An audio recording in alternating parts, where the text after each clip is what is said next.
Good morning সবাইকে। দিনটা ছিল 29শে ডিসেম্বর, সোমবার। এদিকে দেখো আমি স্নান করে নিয়েছি, নাচতে নাচতে রেডি হয়ে নিচ্ছি। আর ভীষণ ঠান্ডা পড়েছিল, আর বাইরে ভীষণ কুয়াশা। এখন বাজে সকাল 9:30 মতো। আমরা ওই 10টা 10:30টার দিকে বেরিয়ে যাব। এদিকে দেখো সোয়েটার গায়ে দিয়ে, চাদরও গায়ে দিয়ে নিয়েছে, আর মামাও দেখো রেডি হয়ে গেছে। আর দেখেছো এক ফোঁটা রোদ নেই। আর এদিকে মাও রেডি হয়েছে। আমরা যাব হচ্ছে গিয়ে আমডাঙ্গা করুণাময়ী মায়ের মন্দিরে পুজো দিতে।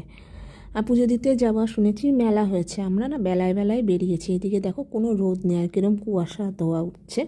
আর এদিকে আমরা মোটামুটি পৌঁছে গেছি 12:15 নাগাদ। আর এদিকে আমরা ডালা পছন্দ করে নিচ্ছি। দেখো এখানে অনেক রকমের ডালা আছে, 30 টাকার, 50 টাকার, 100 টাকা, 150 টাকা। তা আমরা ডালা দেখছি। আর এই যে মায়ের খড়গ দেওয়া ডালাগুলো কি সুন্দর লাগছে দেখতে। দিদি এগুলো নেবে বলে দেখছে। আর এদিকে দেখো আমরা সবাই ডালা দেখে নিচ্ছি, আর মাম্মামও সেটা নেবে বলে দেখছে। দিদি কিন্তু মাম্মামের উপর রেগে যাচ্ছে। দিদি যেটা পছন্দ করছে সেটাই মাম্মাম নেবে। আর এই দেখো খড়গ দেওয়া ডালাগুলো দারুণ লাগে। তোমরা কে কে এরকম আমডাঙ্গা করুণাময়ীর মায়ের মন্দিরে পুজো দিতে গেছো অবশ্যই কমেন্ট করে জানাবে। আমি কিন্তু কোনো দিন যাইনি, আমি এই ফার্স্ট টাইম। আর এদিকে দেখো দিদি একটা মূলো দিয়ে নিয়ে ডালাটা নিয়েছে। তারপর আমরা মালাগুলো দেখে নিচ্ছিলাম। জবা ফুলের মালাগুলো কিন্তু খুব একটা তাজা ছিল না। আমি এবার কাকিমাকে বলছিলাম যে আমাদের ওখানে জবা ফুল পাওয়া যায়। কাকিমা বলছিল শীতে নাকি জবা ফুলগুলো ওরকম তাজা নেই।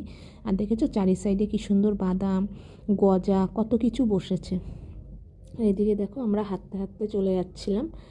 আর এদিকে জিভে গজা ছিল, অনেক রকম ছিল। আর মন্দিরের চূড়াটা দেখছো। আর মাম্মা আর আমি যাচ্ছি। আর মন্দিরের সামনে না জুতো রাখার জায়গা আছে।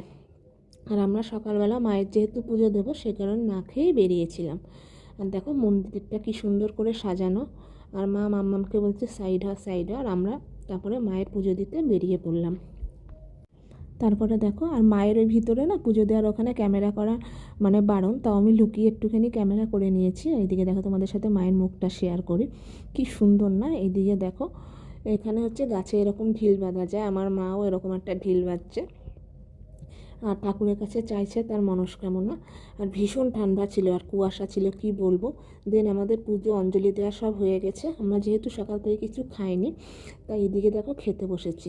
কচুরিগুলোর সাইজগুলো দেখো, কত ছোট্ট ছোট্ট কচুরি। এদিকে মা, আমি, মাম্মাম আর মনু খেয়ে নিচ্ছিলাম। দিদি খাবে না কচুরি, দিদি চা খেয়েছে। দেন কচুরি খেয়ে দেখো আমরা একটু মেলাটা ঘুরে দেখছিলাম, পুজো যেহেতু দেওয়া হয়ে গেছে। দেখো কত রকমের জিনিস উঠেছে।